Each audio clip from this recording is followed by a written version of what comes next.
Tudo começou quando minha cunhada resolveu presentear minha filha de 9 anos com um presente muito especial. Era um aniversário comum, em que esperávamos roupas, brinquedos educativos ou talvez algum jogo. Mas, ao desembrulhar aquela caixa pesada, nos deparamos com um bebê reborn. O nível de detalhamento era absurdo, a textura da pele, as veias simuladas, até o cheirinho de talco. Todos comentaram como era perfeito demais, mas algo naquele boneco me incomodou desde o primeiro instante. Não era apenas o realismo, era o olhar. Os olhos pareciam vivos, e eu senti uma pontada de desconforto que não conseguia explicar. Minha filha se encantou com o boneco imediatamente. Ela o chamou de Nicolau e passou a tratá-lo como um bebê real. Falava com ele, cantava, alimentava com mamadeiras de brinquedo e até o cobria com cobertores. A princípio, achei isso normal. Criança tem imaginação fértil. Mas com o passar dos dias, as coisas começaram a mudar. Ela começou a agir como se estivesse hipnotizada pelo boneco. Não queria mais sair de casa, nem para visitar os avós. Tudo era sobre o Nicolau. Ela dizia que ele não gostava de visitas, que ficava bravo quando a gente tentava tocá-lo sem pedir permissão. No começo, achamos graça, mas com o tempo, ficamos preocupados. Certa vez, ao tentar guardar o boneco no armário à noite, minha filha fez um escândalo. Gritava como se estivesse sendo agredida, dizendo que Nicolau precisava dormir na cama ao lado dela. Quando tentamos explicar que era só um brinquedo, ela respondeu friamente: "Ele me disse que não é brinquedo, ele foi uma criança de verdade." O silêncio caiu como um peso na sala. Meus pelos se arrepiaram. Meu marido, cético, achava que era só imaginação. Mas algo em mim começou a suspeitar que havia algo errado. Naquela mesma semana, meu outro filho, de apenas 3 anos, começou a ter pesadelos. Acordava gritando de madrugada, dizendo que o bebê do quarto da Mana ficava olhando para ele do corredor. Ele descrevia os olhos do boneco como olhos de vidro que brilham no escuro. Um dia, ele apareceu com arranhões no braço. Perguntamos o que houve e ele respondeu com voz embargada: "Foi o bebê bravo." Ficamos em choque. Começamos a desconfiar que havia algo espiritual envolvido. As madrugadas em casa começaram a ficar pesadas. Sempre por volta das 3 da manhã, ouvíamos barulhos sutis, passos, rangidos, risos abafados. Cheguei a ouvir som de choro de bebê, mas meus filhos estavam dormindo. Um dia, fui até o quarto deles e vi, com meus próprios olhos, o boneco sentado no chão, mesmo eu tendo certeza de que ele estava na prateleira no final da tarde. Ninguém admitiu ter mexido nele. Aquilo me deu um calafrio. Decidi colocar o boneco em um armário trancado no escritório. Achei que a distância da criança resolveria o problema. Mas foi aí que as manifestações se intensificaram. O armário se abria sozinho. O boneco era encontrado no sofá, na cozinha, até no banheiro. Meu marido começou a sentir dores no peito à noite. Nossas plantas murcharam todas em 2 dias. E minha filha começou a ter lapsos de consciência, como se fosse outra pessoa. Uma noite ela falou com uma voz grave, dizendo: "Vocês não podem tirá-lo de mim. Ele está aqui para ficar." Aquela frase me congelou. Na manhã seguinte, procurei ajuda. Liguei para uma irmã da congregação cristã no Brasil que conheci quando era jovem. Expliquei tudo. Ela me ouviu com muita atenção e me disse algo que nunca vou esquecer.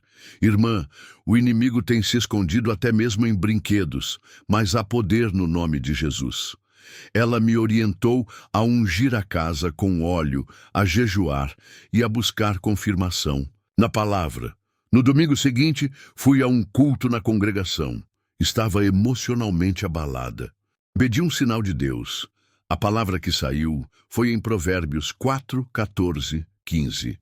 "Não entres pela vereda dos ímpios, nem andes pelo caminho dos maus. Evita-o, não passes por ele." Aquilo caiu como uma flecha no meu coração. Entendi que aquele objeto tinha sido uma porta para algo espiritual terrível. Voltei determinada a expulsar aquilo da minha casa. Juntei minha família na sala. Explicamos para as crianças o que estava acontecendo com palavras que pudessem entender e decidimos juntos dar fim ao boneco. Mas quando fomos procurá-lo no armário, ele não estava mais lá. Procuramos por toda a casa e o encontramos no fundo do guarda-roupa da minha filha, enfiado em uma sacola preta. Ela disse que ele pediu para se esconder. Aquilo foi a gota d'água. Com muito temor, levamos o boneco até um terreno baldio, longe de casa. Oramos, clamamos o sangue de Jesus e o queimamos. Foi difícil. O boneco não queimava facilmente, soltava um cheiro fétido, como de carne podre. Mas depois de minutos clamando, o fogo pegou de vez. E quando a última centelha se apagou, sentimos uma paz como não havíamos sentido em semanas. Naquela noite, a casa foi silenciosa.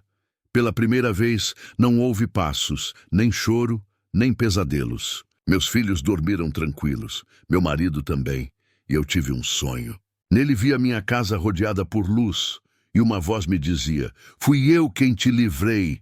Vigia e não traga novamente o laço para dentro de tua tenda." Acordei chorando. Era Deus me alertando e ao mesmo tempo me abraçando. Desde então, temos buscado mais ao Senhor. Participamos dos cultos, ouvimos os hinos, lemos a palavra. Minha filha é outra criança, alegre, livre. Não fala mais com vozes estranhas, e o olhar dela voltou a ter luz. Meu filho parou de ter pesadelos, e meu marido, que antes zombava das coisas espirituais, hoje ora comigo todas as noites. Fizemos uma limpeza geral na casa. Tudo o que vinha de origem duvidosa foi embora. Bonecos, livros, objetos herdados. Ungimos cada cômodo e sentimos a presença do Senhor se estabelecer em nosso lar. Como é bom ter a paz verdadeira. Aquilo que o mundo oferece em aparência, Deus oferece em essência. Aprendi que a vigilância espiritual é contínua. Não podemos ser negligentes com o que entra em nosso lar. Hoje dou esse testemunho para alertar outras famílias. Muitos ignoram os sinais. Acreditam que é só imaginação. Mas o mundo espiritual é real.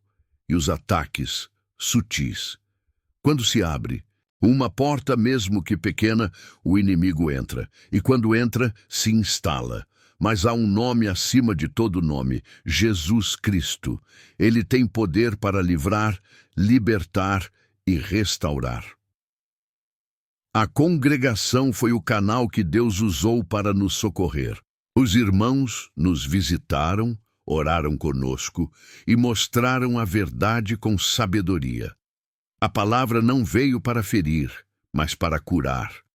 Hoje temos gratidão em nossos corações e sentimos que aquele livramento nos conduziu para um novo tempo espiritual. Se você que está lendo sente que algo está errado em sua casa, não ignore. Clame a Deus. Peça discernimento. Há objetos que carregam cargas espirituais e muitas vezes estão disfarçados de beleza, de presente, de carinho. Mas só o Espírito Santo pode revelar o que está escondido.